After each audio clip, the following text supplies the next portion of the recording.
This clinic is about lighting and photographing model layout scenes. Thank you for coming. My name is John Allen. Most model scenes fall into one of four basic types. First, the realistic scene. With this type photograph, we attempt to show the model as a prototype real scene and non-miniature. Secondly, we have the record photo. Here we make no attempt to hide the fact it's a miniature, and if of a viewable, permanent layout lighting, we use the room lights and make a record. With the exception of those scenes specifically noted, all photographs in these views are under the regular room lighting and are record-type photographs, with the exception that the area might be cleaned up a bit. It's just as you would see the view at the railroad. The third type is similar to the record one, except that no attempt is made to record a final scene. I'd call these construction photos. Usually no attempt is made for realistic lighting or cleaning up to better show up the scene. It's strictly a record of construction progress as of a certain date. These type photographs have most use after the area is completed to show construction or progress as of a certain date. The fourth type photograph might be called special effects and is a catch-all term. It might include night scenes, which we will take up later in detail, or perhaps making a locomotive appear to be running rather than to be stationary, which in this case it actually was moving during the exposure, the camera panning along at the same speed. Making a photograph has four essential requirements.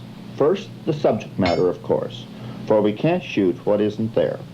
Secondly, the important essential of lighting, its quality, color, and need for simulated atmosphere.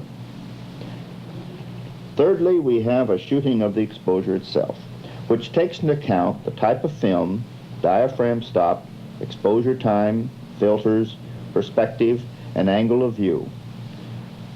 Fourth is the processing, which we won't take up here. We won't take up much time upon the subject matter either, for this is more a product of model building than photographing, but it's always important to include a backdrop when possible. This scene has many good points, good viewing angle, lighting, and subject, but the lack of a backdrop to hide room lights or non-miniature background details destroys what could have been a realistic picture. A backdrop is most important, and though in this scene it is permanently painted, a plain sky blue card or one with a few clouds painted upon it could help a scene immensely. Yes, that's real water in Squaw Bottom Creek. Let's move directly into the important topic of lighting. Here we see a group of locos around an engine yard.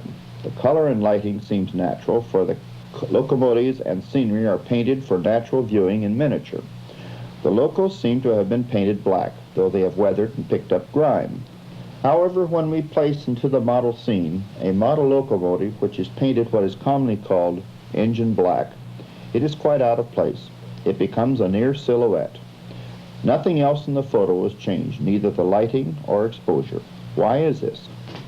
We know, of course, that newly painted prototype locomotives are only clean and black a few days after being painted. But why does it go so black in the photograph? This is what we will take up now, and why a model should never be painted unaltered black. If you retain anything from this clinic, I hope you will remember this. Model and prototype conditions are very much different in the amount of atmosphere you see each through. In the short model distances, we have almost none, unless you railroad in the proverbial smoke-filled room. But in nature, we look through a good bit of it, as this slide illustrates. This is a normal sunny day, and the trees nearby and in the distance are of the exact same type and under the exact same lighting. But look at the enormous difference between the color in the foreground trees and those in the middle distance or those further away. The foreground trees are equal to about 5 inches of distance in HO. The tall tree to the left of center about 14 inches away, and the distant trees from 6 to 12 feet away. If you were to color or model these trees, which color would you paint them? Notice that the shadows on those closer to us are darker than those shadows of more distant trees, and the highlights are more brilliant and warmer in color than those same highlights when viewed through the atmosphere. If you paint your locomotives or equipment without regard to this fall-off of intensity, they might look correct on the moon, but on this Earth, they lose authenticity. A model should be painted and lighted to appear the same as the prototype, not the actual color. It's too intense. A model scene should be painted to duplicate this prototype atmosphere change. Notice that the color and lighting both contribute to having a warm and more contrast foreground while bluing and lightening the distance. Had only the scenery painting been made bluer in the background without also using bluer light bulbs, the train would have appeared to lose its atmosphere and be out of place when in distance from the aisleways. The locos and equipment are of course painted with perhaps 100 yards of atmosphere in the painting, but when several hundred yards away, the lighting must do the bluing and flattening of the shadows. To refresh your memory, here is another view of prototype atmosphere and its change of color effect. And another model scene looking across from an aisle viewing area. Note the fall-off of both intensity and warmness of color. Your layout will look much larger if you light and paint in this atmosphere. And here is a view which you would see while operating from the main control board. Although on my GD line this painting and lighting is a permanent fixture, you may not now have it on your railroad, but if you lighten and blue the background with lights while shooting a scene, it will aid authenticity. Lighting and photographing model atmospheric conditions might be too advanced for your tastes at this time, so let's discuss the more common mistakes in lighting layouts and photographing them. First of all, it's certainly not common to come across a well-lighted model railroad. The builder might spend hours on doing good modeling, but is content to hide it under bad lighting. Now, without changing anything in this scene except the lighting, we'll try to show its importance. This is what one commonly sees in layout visitation by modelers who pay little attention to lighting their railroads, no matter how well they are modeled. A few bare bulbs are put in so that they can see not to bump into the layout. It's about as well lighted as a storage attic. The color is bad, but mainly the bare bulb light striking the viewer's eyes or camera makes halation and reversal blue image spot while pulling out the blue from the rest of the scene. You compensate for this reversal with your optic system and mind to some extent, but this reversal occurs to your eye just as it does to the camera. In spite of this lighting having rather common acceptance in our hobby, it really doesn't do much for the painstaking model work. Without doing anything but covering over the bulbs with a piece of cardboard, neither changing the exposure or bulb placement, the scene is most decidedly improved. It's far from good lighting, but at least you don't have color reversal as you squint through the bare bulbs. The color is regular household bulbs without correcting filter, but with Kodachrome indoor type A film, and it is much too yellow.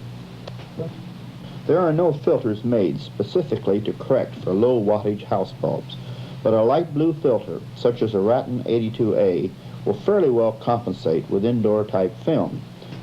The scene is poorly lighted, but with shading the bulbs and adding the filter over the lens, we get much better results. However, I think you agree that a good lighting is much better and shows the modeling to advantage. Here is again the view under the layout lighting. It's quite common for visitors to bring their cameras with flash attachment with expectation of taking record photos of the railroad for later study, and may be put out when I tell them that if they wish to take pictures, they will have to take time exposures under the room lighting. Flash handled by the inexperienced may be all right for shooting your friends at a party, but it's by no means a realistic or flattering model railroad lighting. Here is the same scene as taken with a flash next to the camera in the normal way. It's comparable to shooting an aging movie actress after an all-night toot. The exposure is correct for the middle areas where the train is, but the foreground is burned out and the background nearly black. It's a waste of film and bulb, for nothing of value could be learned from such record. It's downright unflattering to the layout also. Then there is also the movie camera visitor who brings in his new multiple light bar with lights on each side. But his scene is even worse, for now he has lost all light direction and washes even what is left out. It's true that lights are much too dim for adequate movie lighting, but model movies shouldn't be taken with a bar light, though it might not appear too bad with a close-up scene. If the railroad you are photographing is poorly lighted, or if it is during a period when other visitors are present, you can't disrupt the occasion by taking time exposures and must use a flash. Take it around to the side and have someone hold it during the flash. It won't cover a large scene adequately, nor be a record of the railroad, but it will be many times an improvement over the light next to the camera, or what I sometimes refer to as slob lighting. If the depth is great, or too much area for one light to cover in one scene, use two bulbs, one further back, but on the same side as the other. This will make coverage much better, though it is a far cry from a record of the scene or good lighting. To refresh your memory, here's a record of this scene as would be taken under the room lights with time exposure, small diaphragm, and indoor film, or with correcting filters.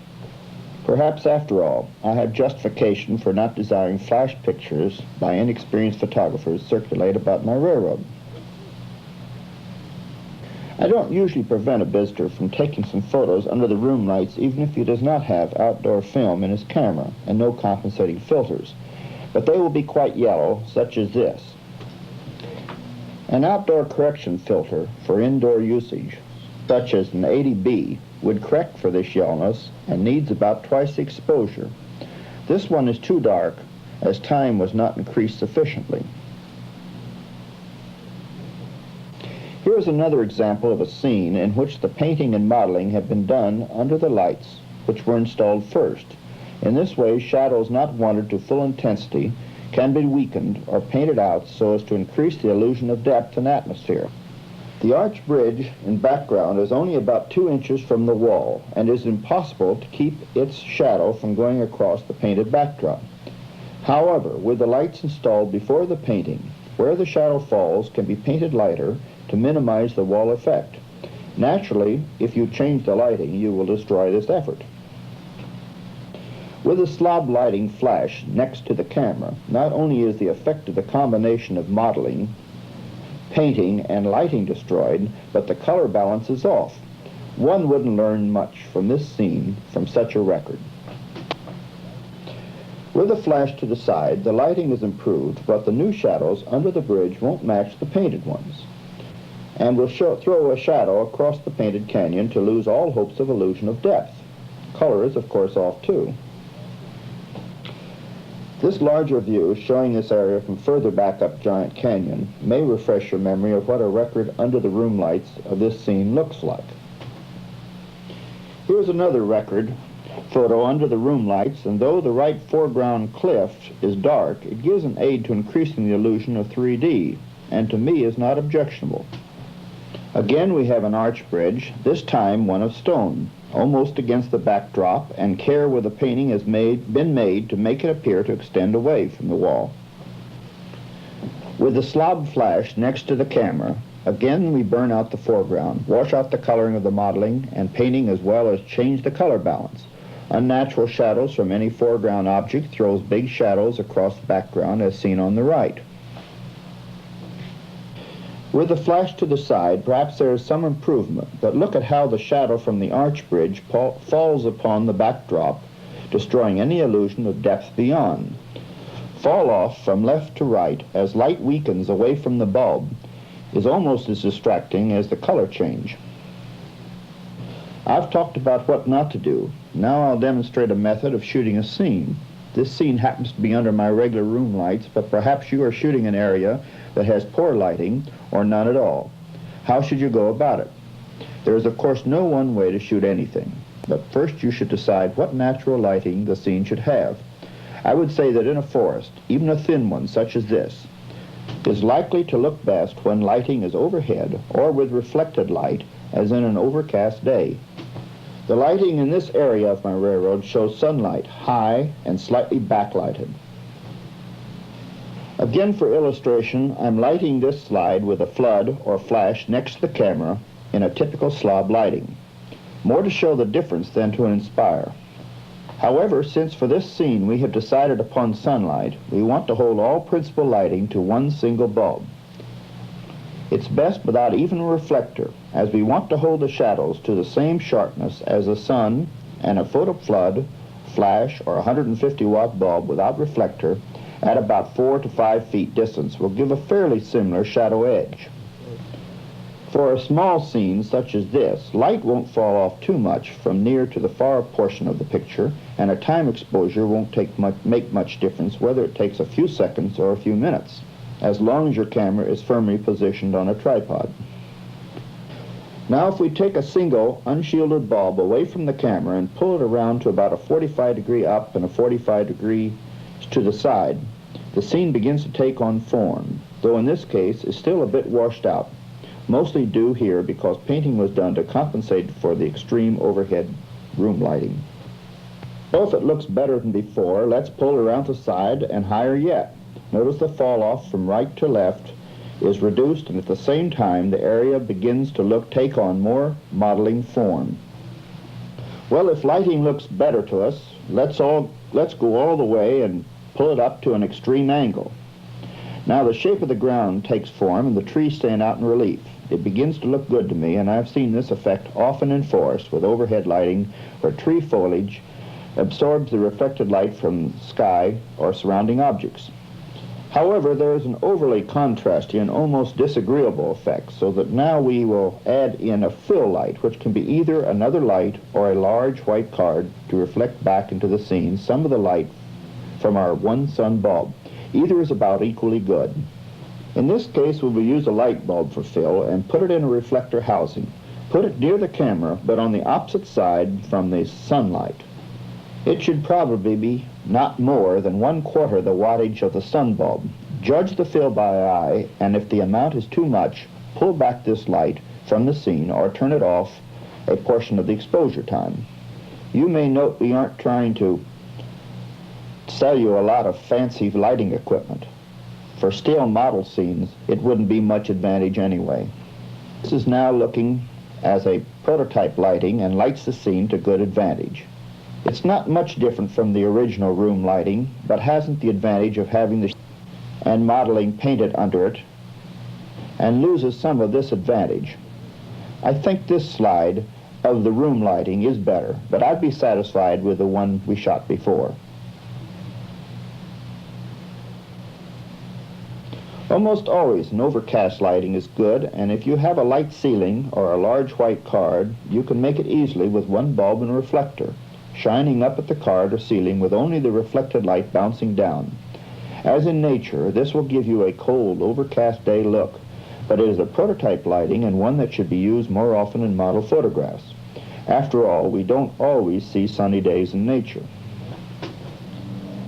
Soft, warm sunlight has a nice rosy glow and shouldn't be ignored either. This is the lighting of the area in my railroad room.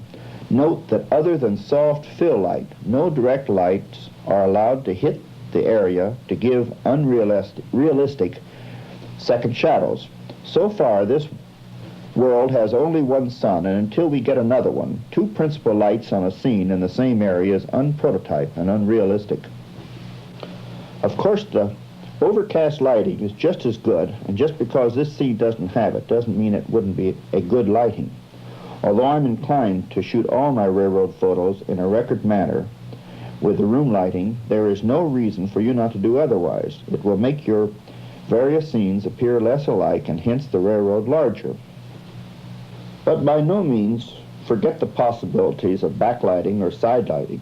It is much more interesting than the sun, over-the-shoulder, time-honored, and much-abused light. Nature's most glorious lighting is at dawn or sunset with very low sun. Most spectacular of all are sunsets looking directly into the sun, hidden by clouds or a tree. These kind of scenes may not show all the detail you put into shadow parts of your local, but the scene will be much more interesting than a builder's photo lighting. Sometimes a rather ordinary scene can be lifted up to be a real eye-catcher by no more than a good back or side lighting. Nothing makes trees as interesting as backlighting, particularly after a rain.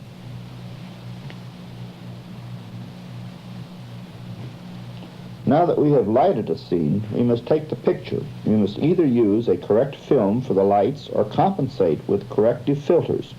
My railroad lighting, as seen in this slide, is a mixture of 150-watt spots, or spot floods, for sunlight, and numerous smaller lights of blue daylight incandescent bulbs to give a cold bluish shadow, as is usual in nature. It isn't as blue-white as natural daylight, but is balanced to go with incandescent film of 3200 Kelvin. However, regular indoor type A Kodachrome looks fine, though a bit warmer in color. Most of these slides, including this one, are with this film without filter. However, if you shoot this railroad, or most any model railroad, under the room lights with outdoor type color film, you will get a disagreeable yellow cast, very much unreal. Your eye also sees it with this yellow cast, but your brain will transcribe it in a few minutes to what appears normal. The camera film hasn't this ability. It must be taken correctly.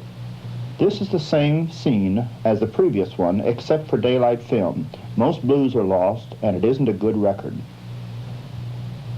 Here's another view under the room lights with indoor type film and no filter. Notice how much better and realistic it looks than the daylight film. Without compensating filters, you really shouldn't attempt taking pictures of model railroads under the railroad lighting. However, with indoor type film, you should get good results. Again, notice the contrast when we use daylight film without filters. It's easy to get an indoor compensating filter for outdoor film. Any large dealer can get them for you. You should carry it with you whenever you plan model railroad shooting. They are also necessary for a good rendition when using outdoor film with prototype night scenes. This is the same scene as the last and the same daylight film, but with an 80B filter. This requires twice the exposure, but with a tripod and time exposure, it makes little difference. Outdoor film with a filter requires about 3 times as much exposure as indoor film without it. This is taken with indoor Ektachrome type B, but the reciprocity factor makes it go much bluer than Kodachrome during a long exposure. Surprisingly, high-speed Ektachrome with 2.5 times the speed rating faster than indoor Kodachrome takes about the same exposure time as a slower Kodachrome due to its higher reciprocity factor. Also, because of its color switch toward the blue, it really should have added a light yellow filter, which would make the exposure even longer. In model photography, it's always best to use a small diaphragm stop, even with 35mm cameras. This series will show how the smaller stop improves the depth. This was taken under the room lights, wide open at f1.8, and as long an exposure as could be normally handheld, 1/8 of a second. And you shouldn't attempt this unless you are braced. It's underexposed, but for this film it would have to do if you weren't prepared to take a time exposure. Notice how out of focus the foreground and backdrop becomes. By stopping down to f4 and shooting 1 second, if your camera is steady, you can take people in the picture provided they will hold still. Anybody should be able to hold 1 second. We now have a fully correct exposure as well as a considerably better depth of focus.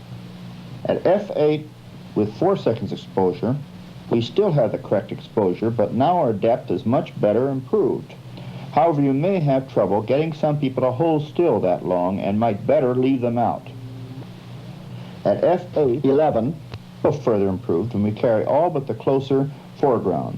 The exposure by the chart should only be 8 seconds, but due to reciprocity of film factor requiring more exposure for increased time, we give it 10 seconds to keep the same film exposure density. With this exposure, we go as small a diaphragm stop as our camera allows, f16. According to our meter, based on f8, which we gave 4 seconds, this is 1/4 as large an opening, and hence our exposure should be 4 times or 16 seconds. However, due to the reciprocity factor, we give it 25 seconds to keep the same effective exposure density. We now can carry fairly well all the depth of the room. It would be better yet with f22 and a minute exposure if the camera had it. This is the same camera stop. f16 as the last, but with a slight blue filter, 10 cc, to correct between the 3200 Kelvin, which my railroad lighting is balanced for, and the 3600 Kelvin, which is the indoor Kodachrome balance. This is really more accurate, but 400 Kelvin won't really hurt your slides for viewing, though for reproduction they should be more accurate. 15 more seconds were added to the exposure for the filter, making the total 40 seconds at f16. Various focal lengths of lenses will give different perspective effect. This was taken with a 28mm lens on 35mm film and gives a wide view. Much the same view could be taken with a longer lens by getting back further, if it's possible and you're not restricted by lack of space. But the perspective would also change and bring the background larger in comparison with the foreground size, much as looking through a telescope. Keeping the camera in the same place but changing the lens to 50mm, we get a much smaller area in the view, but the perspective is exactly the same. With the same diaphragm setting, the exposure should be the same length, but this isn't always so. Some lenses are more efficient in passing light than others, usually due to less glass images to gather and reflect surfaces, to lose some image passing to the film. F-stops aren't always the same. It's really only a guideline, so if you have several lenses, you might want to make comparative exposures at same stop to compare. If they aren't the same, it really won't hurt. You can compensate between them when exposing. They will usually be close. This is an exaggerated difference, but this could have been the same diaphragm and exposure time as the last two, the difference being lens efficiency difference. However, the camera was again not moved, and except for a smaller area included, this 135mm lens has exact same perspective as the other two. Generally, 50mm and shorter lenses have more usage in model photos than longer lenses. If we wish to take in a specific area, however, we will find considerable perspective change between different length lenses. Again, this is a 135mm lens focused on the headlight of the loco at f22. It won't carry good depth this close up. Compare this with the next, which is a 28mm lens at f22 for both depth and perspective. This was shoved up much closer, almost right onto the bridge, though it looks like it's much further away from the engine. The riveted girder on the right is only about 2 inches from the camera lens. It's focused back about halfway to the loco headlight, but carries fairly well the whole bridge length. This is not pinhole photography, but only the normal f22 of the lens, with an extension for closer focusing. Pinhole diaphragms have their place in model photography, though they usually soften down the image unless precisely made, to where often a larger diaphragm would give a better rendition because of more brilliance and sharpness. Don't neglect the low angle or unusual view just because you don't see it on your railroad. Often a small camera can be put in places your head won't fit. Get a view which you will never see, such as this one. It may show up all sorts of neglected modeling faults, but maybe it will aid to keep you careful. If your ceiling isn't covered with beams or lights, putting the camera low and shooting up may give you a surprising effect. This low view, looking up at the steel trestle at Grant Cliff, makes the rail look very high, though it is nearly the lowest elevation on the line. Putting the camera on the floor gives you a worm's view you probably have never seen on your railroad. I know I have never seen this one. Don't always bypass a good vertical framing for the more normal horizontal one. It would be hard to get the feeling of height that this gives you with a wide image. Since the ceiling in this area is mostly beams, I kept the lights off behind the mountain peak and allowed the sky to go dark. This is often better than distracting non-miniature attention getters. Here's another view from down low of the other side of the tunnel. The lighting may be a bit theatrical, but then it's really sort of a theatrical photo. The same technique can also work well looking down. This also is a view I have never seen by eye. The camera can be put closer to the ceiling than ahead. Don't be afraid to experiment. Horizontal croppings for bird's eye views are just as good as if it composes well. The soft afternoon sunlight with reddish glow contrasts nicely to emphasize the blue water depths. Of course, the eye-level photo is always a good standby around track work, for after all, this is usually the place we take prototype railroad pictures. A small diaphragm and wide-angle lens will make this effect more realistic and give the needed depth of field. This is a 28mm lens at f/22, focused at about 8 inches. Rock work always looks best when it's cross-lighted. Here the room lighting at cross junctions gives an overcast effect. No direct sunlight bulbs hit this area, and soft greenish overcast emphasizes the semaphore signal light. Sometimes in order to get an interesting view, you can't keep from getting disturbing background included, but often the interest in recording a wanted detail will excuse such defects. Weed growth in model railroading comes after much more labor than on the prototype. Engine terminals are always interesting, particularly where the locals get serviced and the area is cluttered with miscellaneous parts. Looks like they use sodium lights and don't even bother to turn them off during the day. Let's go in for a closer look. The wheels in the foreground are only about 3 inches from the camera lens. You can't take this kind of photo without time exposure and small diaphragm under model railroad room light intensity. Looking down yard tracks are always interesting if you can carry the focus. It sometimes gets grotesque distortion from such extreme views, but so do such photos on the prototype. Even unfinished buildings won't distract too much if you have a good angle of view and lighting. If it would make a good prototype photo, it will also make a good model one. Lights in the background often can't be avoided if they can't be turned off without changing the lighting in the area you are shooting. However, the distraction in this one could easily be painted out on the slide with opaque. Then the whole sky would be a less disturbing black. Here again, an unwanted distraction of cropping too high in the scene and showing ceiling lights takes away from the quality of the photo. But this is another case of where you can only lay the camera down and hope it's pointed right. Evening photos are often quite good in both the model and prototype. Enough detail is left in to make out the modeling, yet it shows the buildings lighted. Notice how much calmer the water is in the lake than below, where the water falling from the mill wheel makes turbulence. Night pictures are always interesting if you have buildings with model lights. These call for long exposures, usually by experience. We'll show you how to make a series to find out the correct timing in a few more slides. The flared out star shapes around lamps at night tells you how many leaves are in the diaphragm of your lens. Each leaf corner makes a flare. This one has 6 leaves. Here we get the effect of a night shot without having any building lights, though I did turn on one of the local lights. The dark sky, because it faces toward my workroom area and has no backdrop, helps make it look like a yard lit up at night. Actually, it's only the regular room lights with an undercut exposure. Not all dark sky backgrounds will look like a prototype night lighting.